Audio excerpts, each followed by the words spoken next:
You thought this series had gone, but it's back. It's back, baby.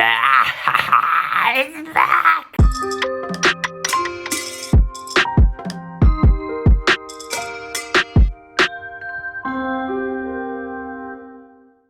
Undiscovered Gems number 25. Yes, happy 25 videos for this series. It has been 14 months since the last one. Literally 14 months. It was April last year since I did one of these, which is insane. I used to really love doing this series, but I just fell off the bandwagon with it.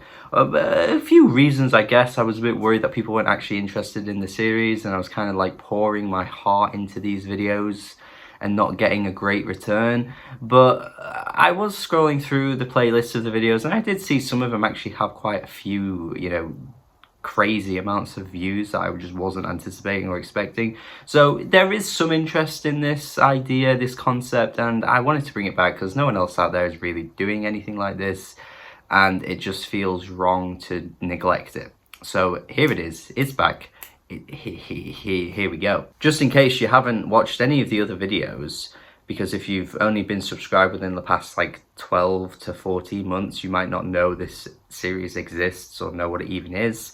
So go through the other videos, watch the previous 24. It's a series that I think is worth binging. I wouldn't usually say that about my videos. I mean, it would be nice if you did binge my videos off the cuff anyway.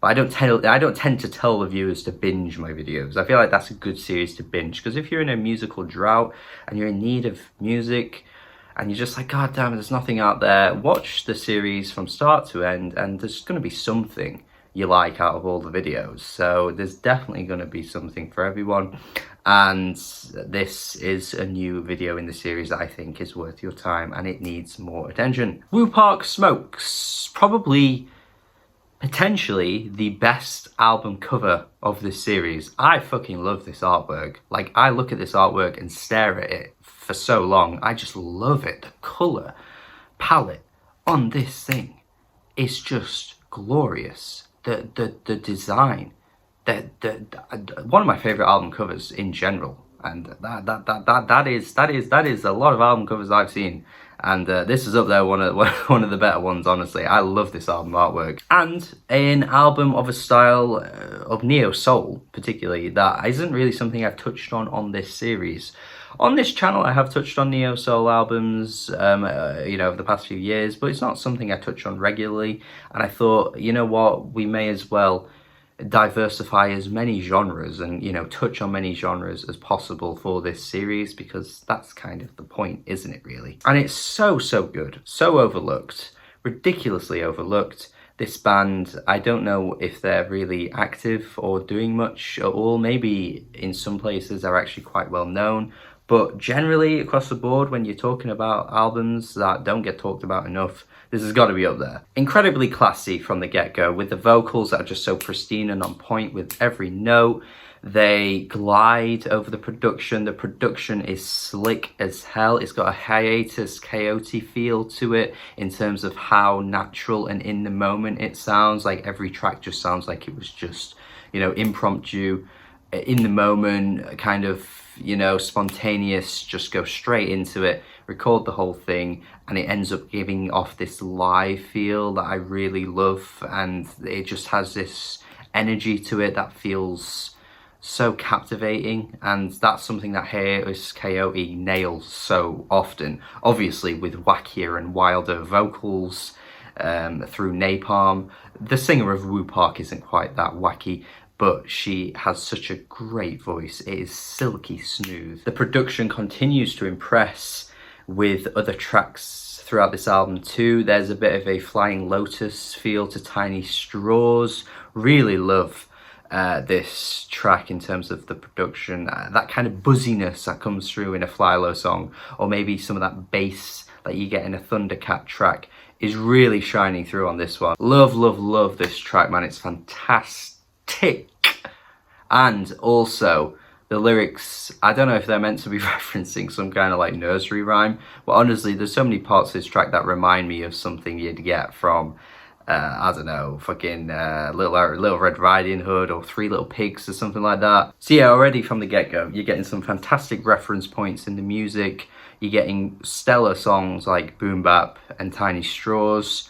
it's just already falling into place. It's just really nailed the sound immediately, the atmosphere, the vibe. It's smoky.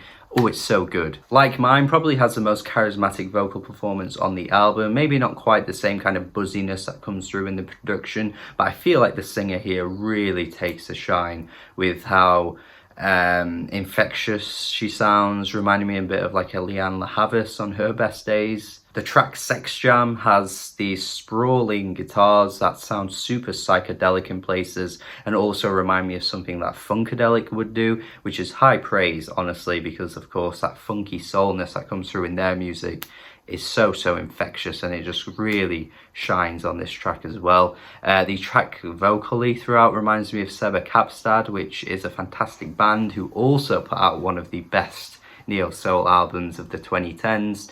If you liked that, or you have heard that and you thought it was good, you know, this album right here is obviously right up your street then. And if that wasn't enough, you get a No Name feature right at the end. Yes, this album, by the way, is from 2014.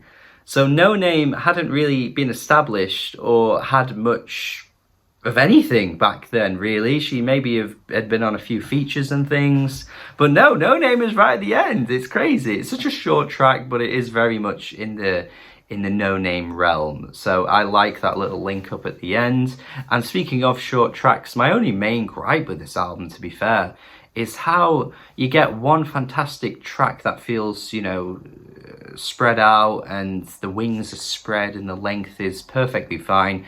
And then it's like sandwiched between a really short track, and this album actually follows that pattern from start to end. You get like a 1 minute 30 track, then you get, you know, the fully spread out track, and then another short track. It's a bit of a weird thing. The short tracks, to be fair, actually sound quite good. I just would have preferred them not to be so like loungy and backgroundy. I feel like they could have been spread into bigger songs, to be fair, or just been attached to the longer tracks. It's a bit of a silly thing. Not a major gripe though, because the music sounds as good as it does. But I just think that is a little bit of a shame. And the overall album only ends up being like 27 minutes anyway. So yeah, you could have definitely increased those shorter tracks. That being said though, it is such a great album. It really is. It's really accessible and catchy, groovy, infectious, rhythmic, all the good words. The vocals are fantastic. The production is so on point for such a small act that doesn't get its flowers that it deserves. You'd think that this band had been around for so many years with this kind of production. And it is an undiscovered gem. It gets that title for how good it is and how undiscovered it is. It truly deserves it. And I'm happy to be throwing it in with my list of certified undiscovered gems. So thank you for watching this video. Hopefully you enjoyed it. Hopefully you have checked out my other videos as well. Tell me your thoughts in the comments, what you think of this album. If you've heard it, please listen to it and then let me know your thoughts afterwards. Have a good day and goodbye.